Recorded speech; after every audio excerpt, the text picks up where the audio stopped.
पोखरी रे बुड़ी भाई भौणी मृत खेलिबाकू जाई सान भाई पोखरी रे बुड़ी जाउथबा देखि बड़ भौणी बंचाइबाकू जाई उभय गां पोखरी रे बुड़ी प्राण हराइथिबा अनुमान करा जाउथबा कहिसंती पड़िसा लोके। सूचना मुताबक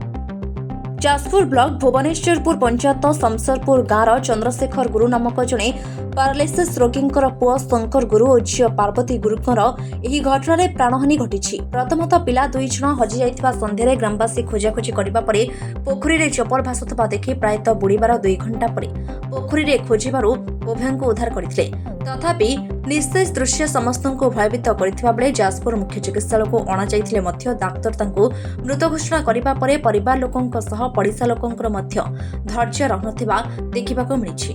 एने जाजपुर सदर थाना रे एक लिखित अभियोग होइतिबार जणा पड़िछि। मोनाली पुंदास आम घर जाजपुर टाउन जे डेट हे गले जे मो छियारी पुतुरा करला पतुड़ी तांको माँ बापा भी अछंती प्लस तांको बापा को पैरालिस ना तो जे छोटो छोटो छुआ को केते करिवे तांको तांको माँ बापा मेडिकल माँ बापा दी जण आस्ले ना मेडिकल कहला को छुआ को मैंने न पाई कि अंडर गला को छुआ जाके पानी रे पड़ जारे जंदी ऑलरेडी आउ जते खोजी अंडाली आनला को छुआ नांदी आउ जे पोखरे आज्ञा